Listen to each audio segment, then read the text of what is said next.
이제 이 창세기 강의 오늘 48번째인데 아마 다음 주에 사실은 제가 그 6월 마지막 주에 이제 이 창세기 강의 다 마치려고 했는데 생각해 보니까 마지막 주에는 우리 또 이제 원로 목사님 오전에 또 설교하시고 또 오후에는 우리 이제 혼신 예배라서 이제 다른 목사님 오셔가지고 이제 또 말씀 증거하실 텐데 그러다 보니까 그냥 처음에 이제 준비하기로는 그 50번까지 해서 이렇게 마치기로 했는데 아마 다음 주가 아마 마지막이 될 것 같아요.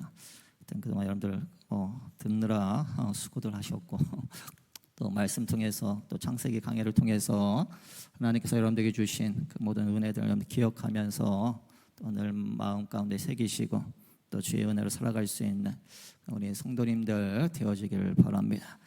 자, 우리가 지난 주에 이제 이 야곱이 이제 요셉 아들 요셉이 애굽으로 초청을 해서 이제 애굽으로 이제 이주하게 됐는데, 자 그때의 나이가 이 야곱의 나이가 130살. 자 우리가 뭐 아무리 100세 시대다라고 해도 사실 130세면 사실 많은 나이예요. 그러니까 늦은 나이로 시작된 이 애굽에서의 늦가기 이민의 삶을 시작한 이 야곱. 자 그 야곱이 하나님의 신실한 약속과 또 이 아들 요셉의 든든한 후광을 입고 또 애굽에서의 그의 그 삶은 이 비교적 이 평온한 그런 삶이었다라고 생각이 되어집니다. 그래서 우리가 창세기 47장 27절 말씀에 보면 이스라엘 족속이 애굽 고센 땅에 거주하며 거기서 생업을 얻어 생육하고 이 번성했다라는 말씀을 보면 우리가 뭐 잘 알 수가 있겠죠. 자, 저는 이러한 야곱의 늦가기 이민의 삶을 이 말씀과 함께 생각하면서 오늘 한번 우리의 모습을 한번 떠올려 보았습니다. 자, 아마 이 자리에 계신 여러분들도 뭐 그동안 여러분들의 삶을 살아오면서 정말 뭐 참 많은 고생을 하셨고 또 힘든 여정을 걸어오신 줄로 압니다. 자, 그러나 그렇지만 나름대로 또 그 삶 가운데 보람도 있었고 또 열매도 있는 그런 삶을 살아오셨을 것이고 또 그렇게 될 줄로 여러분들 믿습니다. 자, 어떻게 보면 야곱은 이 애굽에서의 그 이민의 삶을 이 금수저의 그런 조건을 가지고 시작을 했다라고 그렇게 볼 수가 있는데, 자 그런 야곱에 비해서 아마 우리들은 이 맨 땅에 헤딩하듯이 시작했고 또 지금까지 살아오면서 그럼에도 불구하고 또 이만하면 참 많은 복을 받았다, 뭐 아마 그렇게 이야기할 수 있을 거라고 생각을 합니다. 자, 아무튼 야곱은 어찌 보면 이 할아버지 아브라함을 봐도 그렇고 또 아버지 이삭을 봐도 그렇고 이 애굽의 땅은 사실 이 금단의 땅인데, 자 그곳에서 이 생업을 얻어 이 생육하고 또 번성했고, 자 그리고 그 규모가 이 번성한 그 규모가 이 나중에 이 약속의 땅 가나안에서 누리던 것과는, 그리고 이전에 가나안에서 누리던 것과는 이 비교할 수 없을 만큼 어떤 뭐 규모 면에서나 또 그리고 실제적인 면에서 대단했다라고 그렇게 생각이 됩니다. 자, 그래서 이 나중에 출애굽할 때 여러분들 이 야곱 자손의 그 숫자가 처음에 이 애굽에 들어갔을 때 몇 명이 들어갔어요? 70명이 들어갔던 그 이민 갔던 그 숫자가 이 장정만 60만 명이라는 60만 명이라고 했으니까 거기에 뭐 아이들 또 노약자 뭐 여인들까지 하면 그 숫자가 사실은 뭐 어마어마하겠죠. 자, 근데 우리가 이 60만 명이라고 계산할 때 60만 명의 거기에 70을 나누면 자그마치 한 8,500여 명 정도, 그 정도가 돼요. 자, 그러니까 이 야곱의 그 자손이 이 8,500배 이상으로 그러니까 생육하고 그리고 번성한 그런 셈이죠. 자, 그렇게 이 애굽에서 금수저와 같이 이 짱짱하게 시작된 그 야곱의 이 애굽에서의 삶. 자, 근데 거기에 비해서 이 평생 이 야곱이 붙잡고 살아왔던 그 가치관, 그 야곱의 인생관을 합쳐서 우리가 생각해 보면, 자 우리는 어렵지 않게 아마 이런 이야기를 할 수 있을 거예요. 그러니까 이 야곱이 마치 물고기가 물을 만나듯이, 자 야곱이 얼마나 여러분들 이 야심가였어요. 얼마나 또 극성이었고 또 얼마나 이 열정의 그런 사람이었습니까? 자, 이 애굽에서 잘 나가는 자기 아들을 앞세워서 사실은 뭐 얼마든지 떵떵거리면서 물고기가 물을 만났듯이 아마 살 수 있었을 것이고, 또 옛날 야곱 같았으면 아마 그가 이런 노래를 부르지 않았을까? 저 푸른 초원 위에 그림 같은 집을 짓고, 자, 그 다음에 뭐예요? 사랑하는 님과 함께 몇 년? 100년 살고 싶어. 뭐 이 비유가 점잖지 않다 생각이 되시면 제가 성경적으로 제가 비유를 해드리면 여기가 좋사오니 여기가 좋사오니 하고 애굽에서 그냥 뿌리를 내리고 사실은 뭐 그냥 그렇게 살 수도 있는 사람이 이 평소에 이 야곱의 가치관 인생관을 보면 사실은 뭐 그러고도 남는다라는 그런 말입니다. 자, 근데 한번 보십시오. 야곱은 그러한 소유 중심의 삶이 아니라 그러니까 사실은 전혀 다른 것에 가치를 부여하고 또 그 가치에 따라서 살고자라고 했다라고 하는 것이, 자, 그렇다면 전혀 다른 그 최고의 가치가 무엇이었을까요? 자, 우리가 21절 말씀에 보니까 이 자기 아들 요셉에게 전수해 주려고 했던 그 내용이 거기에 나오게 되죠. 이스라엘이 요셉에게 또 이르되, 자, 그러니까 이 야곱이 아들 요셉에게 이르되 나는 죽으나 하나님이 너희와 함께 계시사 너희를 인도하여 너희 조상의 땅으로 돌아가게 하실 것이다. 자, 그러니까 야곱은 소유의 중심에서 이 하나님께서 애굽으로 이민 가는 그 야곱에게 주셨던 그 약속의 말씀을 상기하면서 이 자기 아들 요셉에게 그리고 두 손주에게 바로 이 말씀을 했다라고 하는 겁니다. 즉 야곱은 소유에서 약속으로, 그러니까 소유 중심에서 이 약속 중심으로, 또 다르게 말씀드리면 이 편안한 현실의 그런 삶에서 이 불투명한 그 약속의 현장 중심으로 이 자기 인생의 그 축이 완전히 바뀌었다라고 하는 것이, 자, 여러분, 이 야곱의 이야기가 창세기 25장에서 시작이 되고 그리고 창세기 37장에서 이 야곱의 아들 요셉의 이야기가 바뀔 때까지 이 야곱의 삶의 중심은 이 소유였어요. 그러니까 형제 간의 우애, 부자 간의 어떤 그런 관계, 그것보다도 사실은 야곱에게는 이 돈이 먼저였어요. 자, 그런 소유 중심의 가치관은 결국 어떻습니까? 이 부모 형제 그리고 일가 친척의 관계가 이 속고 속이고 또 뺏고 뺏기지 않기 위해서 싸우고 쫓고 쫓기는 그런 관계로 이 전락하게 되고 말았죠. 자, 이런 야곱의 모습을 보면서 우리 스스로가 사실은 이 경종심을 가져야 합니다. 자, 특별히 이 땅을 살아가면서 우리가 이 맨 땅에 헤딩하듯이 마치 무에서 유를 창조하듯이 그렇게 살아가는 우리들이 이 마음에 정말 담아야 할 점이 있어요. 자, 약 한 3, 4년 전인 걸로 기억을 하는데, 자, 미국 여론조사기관인 퓨 리서치 센터가 이 두 차례에 걸쳐서 전 세계 이 17개의 그 선진 국가의 그 국민들을 상대로 이 설문조사를 했습니다. 그런데 여러분, 감사하게도 이 17개 선진 나라 중에 우리나라 이 대한민국이 포함이 됐다라고 하는 게 참 감사해요. 자, 그런데 이 많은 설문 그 내용 질문이 있었는데 그 질문 중에 하나가 이거였어요. 당신의 삶에서 가장 가치 있게 생각하는 것이 무엇입니까? 자, 쉽게 말하면 내 삶에서 가장 소중한 것, 행복하기 위해서 가장 필요한 것, 그게 무엇입니까? 자, 이 응답의 결과를 다 모아 보니까 이 38%의 사람들이 이 1등으로 꼽은 것이 바로 가족이었어요. 자, 그리고 25%의 표가 나온 2등이 된 그 삶에서 두 번째로 가치 있다라고 생각한 것이 그리고 직업이었습니다.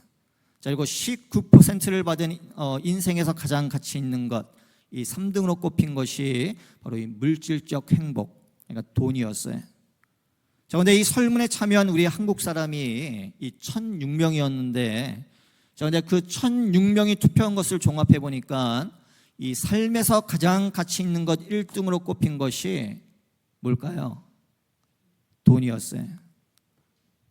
더 기가 막힌 거는 이 설문에 참여했던 이 17개 그 선진국 나라 중에서 이 우리나라 이 한국 사람들만 이 유일하게 돈을 1등으로 이 꼽았다라고 하는 거예요.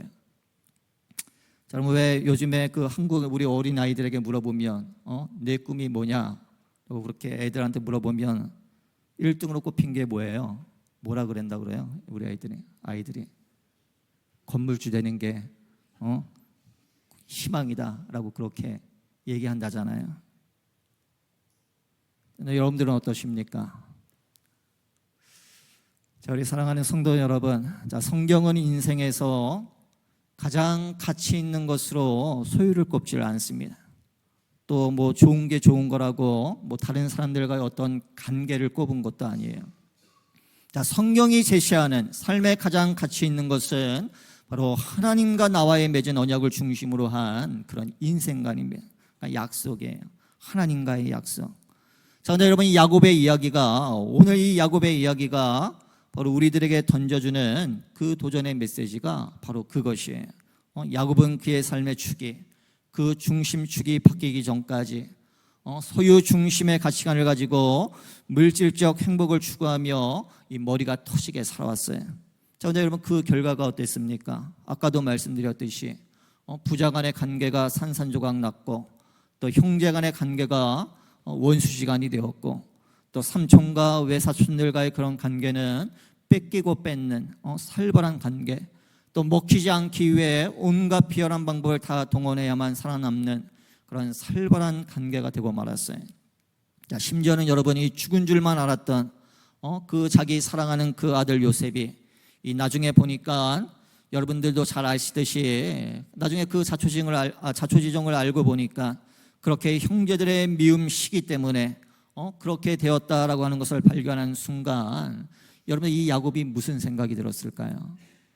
무엇이 정말 가슴이 찢어지게 아프고 후회가 됐겠습니까? 아마 소유 중심으로 그렇게 성공지향적으로 살아왔던 그것이 아마 자기 자식들에게 영향을 미쳐서 그러한 일들이 벌어지지 않았나라고 하는 그 자책하는 마음, 반성하는 마음이 아마 그 마음이 아마 분명히 있었을 것이고, 또 그 자기 자식들을 탓하기 전에 아마 하나님 앞에서 자기를 그렇게 탓하면서 부끄러워하지 않았을까라고 아마 생각이 들었어요. 자, 그래서 그랬는지 야곱은요, 이 큰 손자 므낫세, 또 작은 손자 에브라임을 축복할 때 이 세상의 어떤 가치 기준이나 상식을 뛰어넘어서 이 온전한 은혜의 가치 기준에 따라서 그들을 축복해 주게 됩니다. 그러니까 오른손을 둘째 손주 머리에, 또 왼손을 큰 손주에게 향하고 이 축복을 해준 거예요. 자, 뿐만 아니라 지금까지 추구하며 살아온 그 인생관을 가진 사람답지 않은 전혀 뜻밖의 말을 이 유언처럼 남기게 되죠. 내 조부 아브라함과 아버지 이삭이 섬기던 하나님, 또 나의 출생으로부터 지금까지 나를 기르신 하나님, 나를 모든 환난에서 건지신 여호와. 자, 그런 참 위대한 신앙 고백, 인생 결산서를 바로 그 후손들에게 남겨주게 됩니다. 자, 그리고 이 야곱은 결정적으로 어마어마하게 중요한 이 말을 이렇게 또 하게 되죠. 오늘 본문 21절 말씀에 보니까 나는 주구나 하나님이 너희와 함께 계시사 너희를 인도하여 너의 조상의 땅으로 돌아가게 하실 것이다. 자, 여러분, 이 말이 정말 중요한 거는 이 아까도 말씀드렸듯이 이 야곱이 가나안 땅을 떠나 애굽으로 이민 가기에 앞서서 이 약속의 땅 최남단인 그 브엘세바에 이르러서 이 마음이 찹찹할 때 바로 하나님께서 해주신 그 약속의 말씀, 나는 하나님이라 내 아버지의 하나님이니 애굽으로 내려가기를 두려워하지 말라. 내가 거기서 너로 큰 민족을 이루게 하리라. 내가 너와 함께 애굽으로 내려가겠고. 자, 그리고 거기서 끝난 게 아니라 그 다음 말씀 보면, 자, 반드시 너를 인도하여 다시 올라올 것이다. 자, 그러니까 주님의 이 약속을 이 자신만이 아니라 바로 요셉과 그리고 요셉의 두 아들들에게 이 나누어 줬다라고 하는 것입니다. 자, 우리 사랑하는 성도 여러분, 자, 우리가 이 뭐 개인이나 또 우리가 개인의 삶이나 가정이나 또 교회가 이 하나님 앞에서 보람 있고 그리고 복된 존재가 되려면 이 소유 중심의 가치관에서 우리가 하나님과 맺은 그 약속, 바로 이 언약 중심의 가치관으로 바로 우리의 삶의 축이 바뀌어야 되는 줄로 믿습니다. 자, 그러니까 쉽게 말씀드리면 뭐 많이 벌고 많이 쓰고 많이 가지는 것으로 우리의 행복의 잣대를 삼으면 안 된다라고 하는 거예요. 자, 오늘 여러분, 교회도 마찬가지예요. 교인 수가 많고 헌금이 많이 나오고 뭐 기타 등등 겉으로 나타나는 그런 숫자로 우리가 교회 부흥과 또 건강을 진단하면 안 된다라고 하는 것입니다.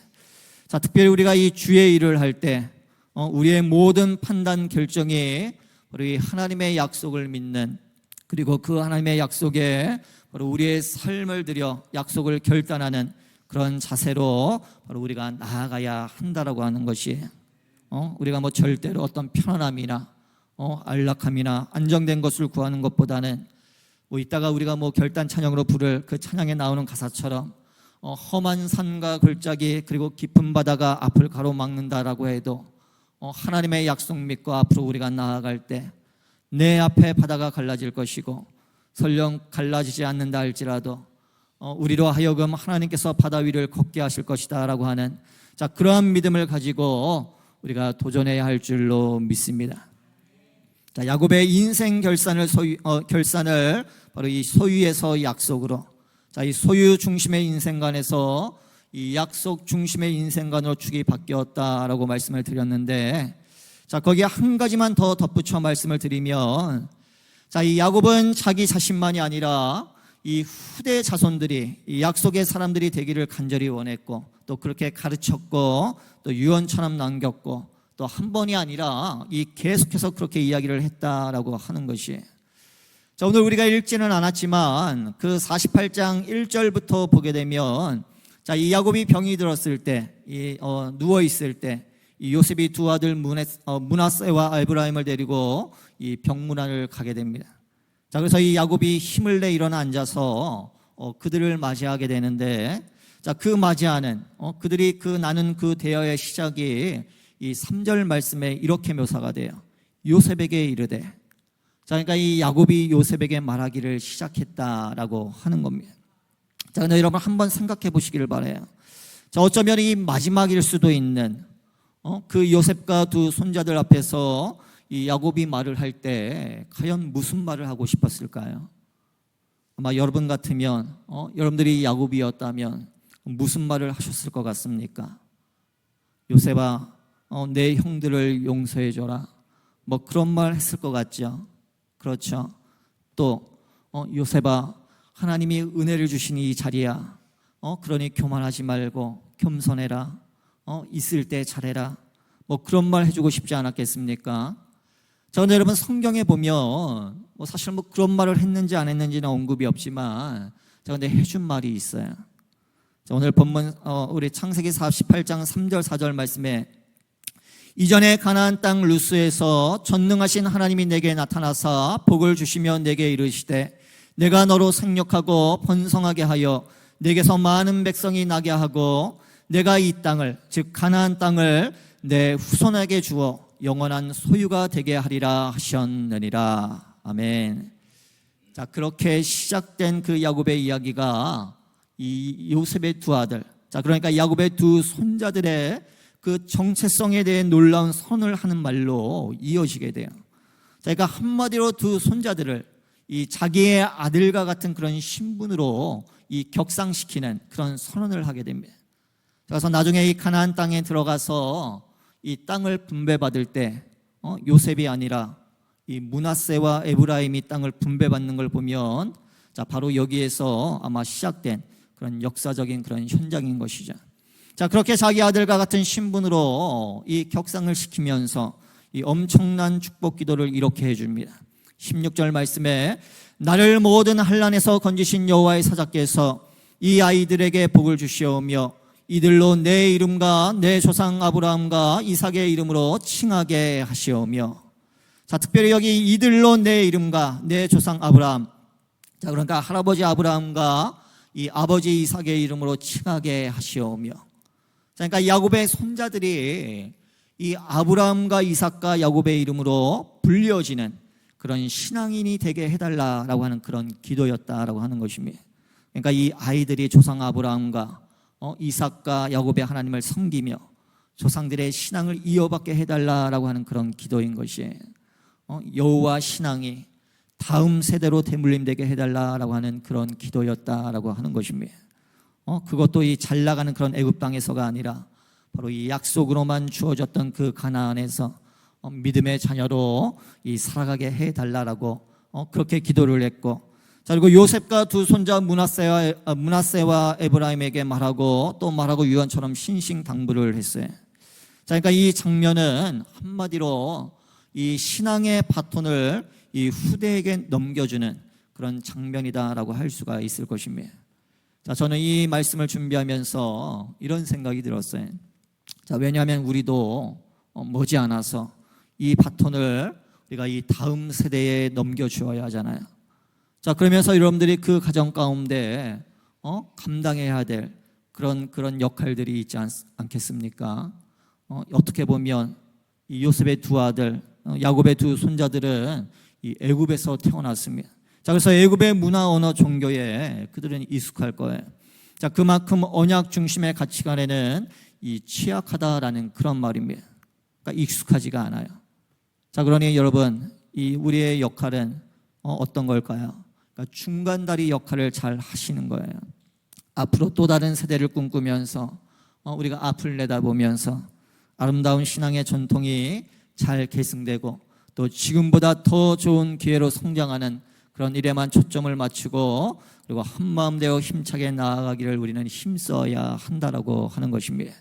자, 그럴 때 하나님이 우리 교회에 부어주신 지난날의 아름다운 축복의 역사들이 박물관에 전시되는 것이 아니라 계속되는 그 하나님의 구원 역사를 이루어내는 그런 희망찬 소망의 발판이 될 줄로 믿습니다. 자, 왜냐하면 하나님의 약속은 결코 멈추지 않기 때문이에요. 자, 오늘 말씀을 맺겠습니다. 우리 사랑하는 성도 여러분, 자, 오늘 우리가 함께 부를 결단 찬양의 후렴의 가사를 보면 이래요. 나는 믿네 주의 능력으로 내 삶, 내 가정, 내 일터, 우리 민족, 우리 교회가 새롭게 되리. 나는 믿네 주의 능력으로 담대히 나아가리라. 주와 함께 싸워 승리하리라. 날마다 믿음으로 나 살아가리. 자, 바라기는 이 가사가 정말 우리의 고백이 되기를 바라고 또 우리의 드리는 찬양이 정말 하나님 앞에 아름답게 드려지는 아름다운 향기가 되기를 주의 이름으로 간절히 축원합니다. 축원합니다.